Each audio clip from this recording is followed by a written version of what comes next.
My hope is to stop stigma so that we can remove it completely. But how do we fight stigma? The stigma for those of us who have survived a mental illness or watched loved ones but live and battle with it. How do we fight? It's hard to fight when you feel lonely. It's hard to fight when you feel vulnerable. It's hard to tell your story. It's hard when this is the voice that you hear. Sometimes it feels like a dirty little secret. It isn't, but it feels like it is. I grew up in small town Saskatchewan, in a supportive family, hardworking parents, a great community, all important aspects of life. After high school, I went off to university. I completed 2 degrees, experienced some challenges along the way, but I succeeded. I met and married my husband, and then we moved to a small city in Saskatchewan. We worked, lived, became a part of the community, engaged in the community, and had our first child, our daughter, and everything was wonderful. We were happy, life was good. And then something changed. I changed. Just before our daughter's first birthday, I began to experience anxiety and panic. As a social worker, I sought counseling, and I was diagnosed with mild depression. I was able to access therapy, and I knew, because it was a small community, I knew the counselor, and that was really comfortable for me. I learned about the negative self-talk, that dark voice that plagued me. And I got better, and all was good again. For a while. Like everyone, there are some wrinkles to my good life. My father died when I was 9 months old, and my brother was 3 years old. This is not a part of my memory, but it is a part of my story, and it becomes a focal point for me. It becomes my vulnerability for my depression. I feared being widowed with 2 little children, just like my mom, and I didn't think I would handle it like my mom did, who was amazing. Even with significant differences in our life, I was older, I had a university education, and I had things I could fall back on. My story was different than my mom's. That fear still lingered for me. We had our second child, our son, and then shortly thereafter we moved to Moose Jaw. I began working when our son was 9 months old and our daughter was 3. There was always that underlying worry that something bad would happen. My fear played out not in my life, but in one of my clients' lives. When he committed suicide, leaving his wife and 2 children, a teenage son and a 5-year-old daughter, and she was the same age as my daughter. I fell into another depression, and he came back. It was a different message this time. You're a bad social worker. It's your fault. You can't do this. My husband recognized that I had a relapse in depression and told me I needed to go talk to somebody, so I did. I learned more about myself and about my story, and I learned it was my vulnerability. I learned about myself as a therapist, that I care, and I care a lot. That's what makes me good. And I care a lot about the people I work with. This is my vulnerability.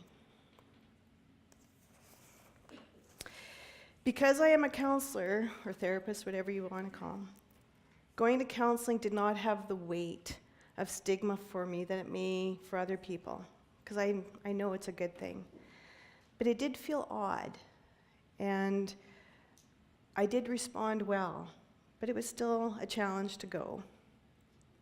I knew talking to a therapist would help me resolve the fear that I had, fear and the sadness that I carried. I thought I had beat it. I had learned so much about my vulnerability, but I also learned that it shape shifts for me. It looks different. It can be burnout. It can be compassion fatigue. It can be frustration. It can be worry. That underlying message is you don't belong. You're not good enough. You're not strong enough. I felt this when I returned to university to do my master's in social work. I felt it as I began this process to speak today. You'll hear some amazing stories. They're all amazing speakers. And I didn't think my story was important enough, mattered. It didn't have the impact that the other ones will. And as Dan has said, we had multiple practices. And one time when I was sharing my story, and I looked up and I saw Courtney, who had tears in her eyes, and she validated me. And I thank you for that, Courtney. I learned I needed to battle. I had to fight depression. That negative talker in my head had to go. But I needed other soldiers, those who are familiar with the battle. You see, people with mental illness suffer. They experience profound pain, loss, emptiness, helplessness, hopelessness over this thing that has taken control of their life. Being happy, moving on, getting over it doesn't work. It takes various types of treatment. It could be counseling, it can be medication, it can be inpatient treatment, or a variety of all of those things. Similar people, you need different kind of treatment similar to people who have cancer or other kind of illnesses. When we talk about people with cancer, we talk about people who battle their disease. They fight. Their bodies can be ravaged by disease, but they fight. For those of us with mental illness, our minds and emotions are ravaged by this disease and are ravaged to great depths beyond our control. I remember, this is a history piece, I remember in the early 80s when an illness eventually known as HIV/AIDS was first ravaging our population.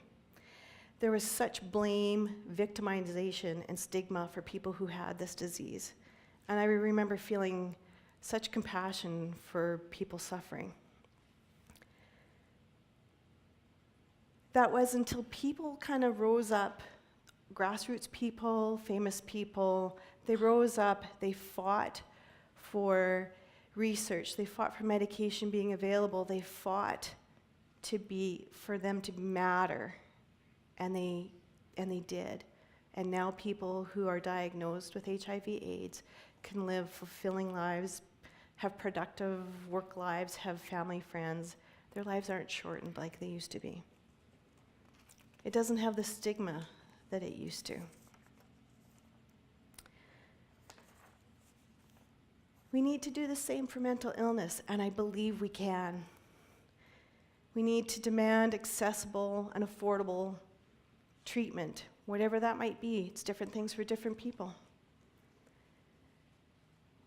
We deserve this, those of us that have suffered. But to do this, we need to be warriors. My friend Kathy, actually it's Courtney's mom, is a warrior. When her husband died, his obituary stated, Ray Bell lost his battle with depression. She didn't know it at the time. She wasn't making a political statement or anything like that, but she became a warrior in that moment, and I recognized it, and I wanted to go, hooray, somebody is fighting this publicly. And it was a normal person, one of us.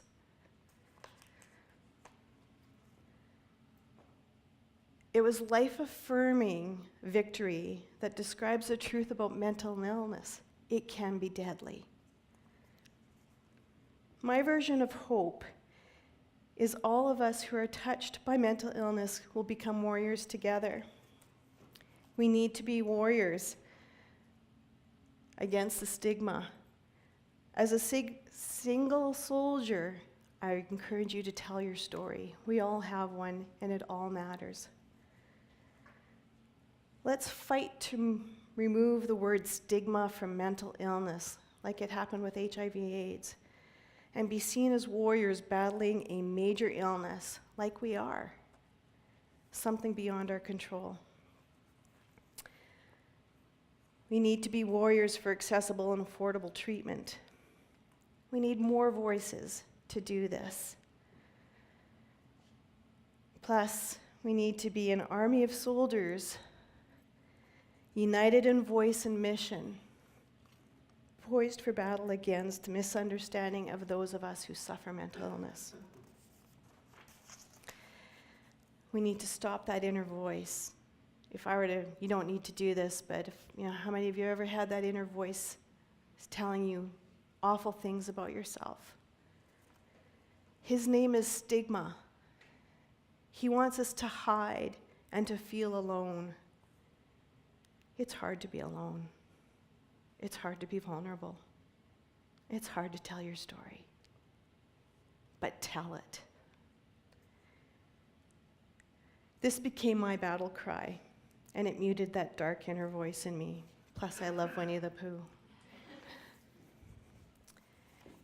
In my master's paper, this is the line I finish on, and my paper was called Finding Your Voice.